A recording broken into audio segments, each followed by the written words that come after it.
మాకు మాత్రమే కనిపిస్తున్నారు. అసలు నీకెందుకు కనిపించట్లేదు? చెర్రీని చంపింది నువ్వే కదా! మేము జస్ట్ సహాయం చేశాం అంతే అని గోరింటాకు అంటే, ఎందుకంటే వాడు కనిపించట్లేదు కాబట్టి ఆత్మ, గీత్మ అంటూ మీరు ఊహించుకొని భ్రమపడుతున్నారు. ముందే వాడు కనిపించట్లేదని ఆ కేపీ అడుగుతున్నాడు. ఇప్పుడు మీరు ఆత్మ అది ఇది అని మాట్లాడితే మనమే చంపామన్న విషయం బయట పడిపోతుంది. కాబట్టి నోరు మూసుకోండి. ఇంకోసారి ఇలాంటి మాటలు మాట్లాడారంటే చంపేస్తానంటూ అపూర్వ వెళ్ళిపోతుంది. అసలు మనకు మాత్రమే ఎందుకు కనిపిస్తున్నట్లు అని గోరింటాకు అంటే, అదే నాకు అర్థం కావటం లేదు అని నక్షత్ర అంటుంది. నాకు కూడా అర్థం కావట్లేదు అంటూ చెర్రీ అక్కడ ప్రత్యక్షమవటంతో మళ్ళీ వీళ్ళిద్దరూ చెర్రీ ఆత్మను చూస్తూ చాలా వణికిపోతూ అక్కడి నుంచి పరుగులు పెట్టి పారిపోతారు.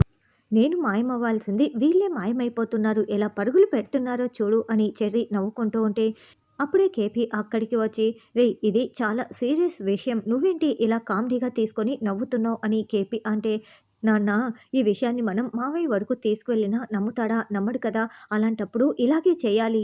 ఈ డ్రామా మనం మొదలుపెట్టిందే భూమిని కాపాడుకోవటం కోసం. రేపు భోగిమంటల్లో వీళ్ళని నేను ఎలా భయపెట్టాలో ప్లాన్ చేస్తున్నాను. కాస్త నన్ను భయపెట్టనివ్వు నాన్నా అని చెర్రీ చెప్తాడు.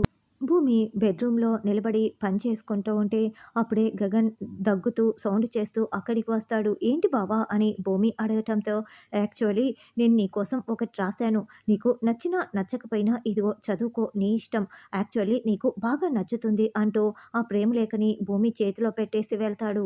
ఇక భూమి దానిని ఓపెన్ చేసి చదువుతూ ఉంటుంది. "భూమి, నేను నిన్ను ప్రేమిస్తున్నానని చెప్పటానికి పదాలు వెతుక్కుంటున్నాను. పదాలు కోకొల్లలుగానే కనిపిస్తున్నాయి. కానీ నేను ఇంతలా ప్రేమిస్తున్నానని చెప్పే కొలమానాలు ఏవీ కనిపించటం లేదు. నువ్వంటే నాకు ప్రాణం, గానం, మనం ఇద్దరం చెరి సగం అనే పాత చింతకాయ లాంటి మాటలు నాకు రుచించటం లేదు. ఒకే ఒక్క మాటలో చెప్తే నేను ఎంత బలంగా నిన్ను ప్రేమిస్తున్నానో నీకు అర్థమైపోవాలి. అలాంటి మాట కోసం తడుముకుంటున్నాను. నేను నిన్ను ఎంతలా ప్రేమిస్తున్నానో చెప్పటానికి ఈ మాట సరిపోతుందేమో. అదేంటంటే నీ ఒడిలో తల పెట్టుకొని నీ కళ్ళలోకి చూస్తూ ఈ జీవితం దాటిపోతే చాలు. నాకు చాలనిపిస్తోంది భూమి. అంతగా నిన్ను ప్రేమిస్తున్నాను. I love you. ఇట్లు నీ ప్రేమికుడు గగన్ అని గగన్ రాసిన ప్రేమలేఖను చదివి భూమి చాలా సంతోషంగా దానిని గుండెలకి హత్తుకొని మురిసిపోతూ సంతోషపడుతూ ఉంటుంది. వెంటనే భూమి పరుగులు పెడుతూ కిందికి వచ్చి ఇల్లంతా వెతుకుతూ ఉంటుంది. అప్పుడే శారద అటుగా వెళ్తూ ఉంటే, "అత్తయ్య అత్తయ్య మీ అబ్బాయి ఎక్కడా?" అని అడుగుతూ ఉంటే, "ఎందుకమ్మా ఏమైందని?" శారద అంటుంది. "ఆయన నా కోసం ప్రేమలేఖ రాశాడు" అని భూమి సిగ్గుపడుతూ చెప్తూ ఉంటుంది. "అవునవును రాశాడు. రాసి ముందుగా నా దగ్గరికే తీసుకువచ్చాడు" అని శారద చెప్పటంతో భూమి షాకింగ్గా వింటూ ఉంటే ఆ సంఘటన చూపిస్తూ ఉంటారు.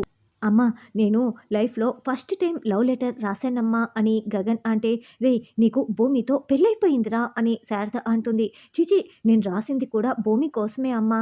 ఒకసారి ఈ లెటర్ చదివి ఎలా ఉందో చదివి చెప్పమ్మా" అని గగన్ అంటే, "నేను చదివితే బాగోదేమోరా" అని శారద అంటుంది. "అమ్మ, బాగోలేకపోతే నువ్వు అమ్మవే కదా, కరెక్ట్ చేస్తావమ్మా. అదే బాగోలేని లెటరు భూమి చదివిందనుకో అస్సలు బాగోదమ్మా. ప్లీజ్ ప్లీజ్ ప్లీజ్ చదివి కరెక్ట్ చేయవా ప్లీజ్ అమ్మా అని గగన్ బతిమలాడడంతో, "సరే ఇలా ఇవ్వు" అని శారద ఓపెన్ చేసి చదువుతూ ఉంటే గగన్ పక్కనే ఆ కిచెన్ స్టాండ్ మీద కూర్చొని ఉంటాడు.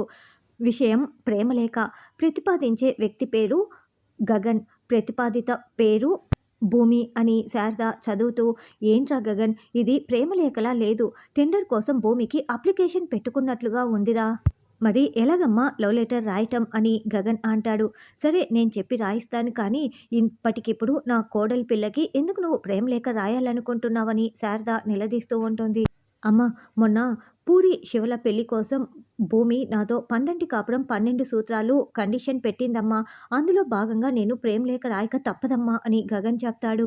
"ఇదమ్మా జరిగిందని" శారద చెప్పి, "నాకు పనింది వెళ్తున్నానని" వెళ్ళటంతో, "అంటే ఇది ప్రేమగా రాయలేదా? దాంట్లో భాగంగా రాశాడా" అని భూమి చాలా బాధపడుతూ ఉంటుంది.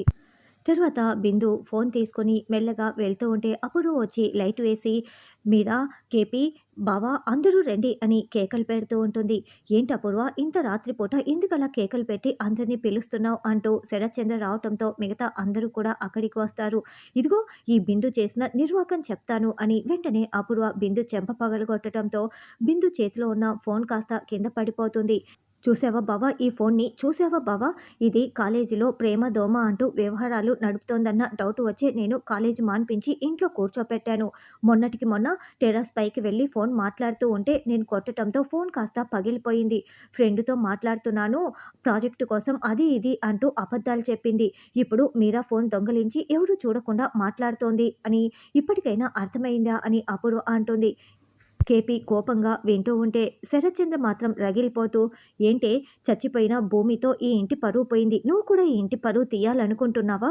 నువ్వు ఎవరిని ప్రేమించి ఈ ఇంటి పరువు తీయాలనుకుంటున్నావు అని శరత్చంద్ర అరుస్తూ ఉంటే, బావా దానికెందుకు నువ్వు అంతలా అరవటం, ఇప్పుడు ఫోన్ తీసుకొని ఎవరికి కాల్ చేసిందో డయల్ చేస్తే తెలిసిపోతుంది కదా అని అపూర్వ ఫోన్ చేతిలోకి తీసుకొని డయల్ చేయబోతూ ఉంటే, ఆగండి అపూర్వ గారు, ఇప్పుడు మీరు ఎవరికి ఫోన్ చేయని అవసరం లేదు. అంటే మీరు బిందు క్యారెక్టర్ని అనుమానించి ఇలా పరువు తీస్తున్నారా? నా కూతురు ఎవరిని ప్రేమిస్తూ ఉండదు, నా కూతురు పరువు తీయకండి అని కేపీ అంటే, నువ్వు అబద్ధాలు చెప్పి మీరాని పెళ్లి చేసుకున్నవాడివి, నీ డిఎన్ఏ ఎంతైనా కొంత బిందుకి వచ్చి ఉంటుంది కదా, ఏంటి నువ్వు నాకు మాట్లాడుతున్నావా అని అపూర్వ అంటే, హద్దులు దాటి మాట్లాడుకో అపూర్వ అంటూ కేపీ వేలు చూపిస్తూ వార్నింగ్ ఇస్తూ గట్టిగా అరుస్తూ ఉంటాడు. ఏయ్ పూరి, అందరినీ తీసుకురాపో, భోగి మంట వేసుకుందాం అని శారద అంటే, పూరి శివన్ మాత్రమే బయటికి తీసుకువస్తుంది. ఏయ్ అందరినీ పిలవమంటే మీ శ్రీవారిని మాత్రమే వెంట పెట్టుకు వస్తున్నావేంటని శారద అంటుంది. అంటే అన్నయ్య వదిన కలిసి వస్తారు కదా, వాళ్ళని డిస్టర్బ్ చేయటం ఎందుకని పిలవలేదమ్మా అని పూరి అంటే, ఈరోజు పైగా భూమి పుట్టినరోజు కూడాను, మరి మనం ఎంత బాగా భోగి పండుగ సెలబ్రేట్ చేసుకోవాలి, ఉండు భూమికి అందరం విషెస్ చెప్తూ నిద్ర లేపి మరీ బయటికి తీసుకువద్దాము, పదండి వెళ్దామని శారద చెప్తుంది. భూమి నిద్రపోతూ ఉంటే గగన్ రూమ్‌నంతా బెలూన్స్‌తో డెకరేట్ చేసేసి లవ్ బెలూన్‌ని చేతిలో పట్టుకొని భూమి వైపు చూసుకుంటూ మురిసిపోతూ ఉంటాడు. అప్పుడే భూమికి మెలకువ వస్తూ ఉంటుంది. టైం చూసుకొని సరిగ్గా 12 అవ్వడంతో వెంటనే బెలూన్‌ని పగలగొట్టేసి ఆ కలర్ పేపర్సు, పూలు అన్నీ కూడా భూమిపై పడేలా చేసి గగన్ వెళ్ళి తలుపు చాటున దాక్కుని ఉంటాడు. ఇక భూమి కళ్ళు తెరిచి అంతా షాకింగ్‌గా, సంతోషంగా చూస్తూ ఉంటుంది. సరిగ్గా అప్పుడే శారద వాళ్ళు అక్కడికి వచ్చి, అమ్మ భూమి many many happy returns of the day, పుట్టినరోజు శుభాకాంక్షలు అని శారద హగ్ చేసుకొని మరీ చెప్తూ ఉంటే, హ్యాపీ బర్త్డే భూమి అంటూ గగన్ చెప్తాడు. హ్యాపీ బర్త్డే అంటూ పూరి శివ కూడా చెప్తారు. సరే సరే బయట భోగి మంట కోసం ఏర్పాటు చేశాము రెండంటూ శారద వాళ్ళు వెళ్ళిపోగానే, చూసావా బావా నా పుట్టినరోజు కోసం అత్తయ్య ఎంత బాగా డెకరేట్ చేశారో, అదే నువ్వు చేసి ఉంటే నేను చాలా సంతోషపడి ఉండేదాన్ని బావా అని భూమి చెప్పి వెళ్ళిపోతూ ఉంటే గగన్ లవ్ బెలూన్ ఇస్తూ ఆగిపోతూ, అది గుండెలకి హత్తుకొని ఈ రోజు కాకపోతే రేపైనా తెలుస్తుందిలే అని అనుకుంటూ ఉంటాడు. అపూర్వ, నా డిఎన్ఏ గురించి మాట్లాడే ముందు నీ డిఎన్ఏ గురించి తెలుసుకో. శారదతో నాకు పెళ్ళి అయిందన్న విషయం నీకు తెలిసి కూడా మీరాతో పెళ్లి జరిగేలా నువ్వు చేసింది అని కేపీ అంటే, కేపీ అపూర్వ కాదు, నువ్వు హద్దులు మీరి దాటుతున్నావు, నోరు అదుపులో పెట్టుకో అని శరత్చంద్ర అంటే, కావాలంటే అపూర్వ గారే దగ్గరుండి మా పెళ్లి చేయించారో లేదో మీరా మీ చెల్లెల్నే అడిగి తెలుసుకోండి అని కేపీ అంటే, నేను మిమ్మల్ని ప్రేమిస్తున్నానన్న విషయం తెలుసుకొని అపూర్వ వదిన మన పెళ్లి చేసిందే కానీ మీకు ముందే పెళ్ళే అయిందన్న విషయం వదినకి ఎలా తెలుస్తుందండి అని మీరా అంటే, ఏం కేపీ ఇది సరిపోతుందా అని గోరింటాకు అంటుంది. ఇప్పుడు తేల్చాల్సింది బిందు ఎవరితో మాట్లాడుతోందో, ఇప్పుడు పోయే పరువేముంది, నువ్వు ఎందుకు ఇలా అడ్డుపడుతున్నావు అని అపూర్వ అంటే, ఎందుకంటే నా కూతురు నిజమే చెప్తుంది, చెప్పమ్మా బిందు నువ్వు ఎవరితో ఫోన్లో మాట్లాడావో నిజం చెప్పు అని కేపీ అడుగుతూ ఉంటాడు.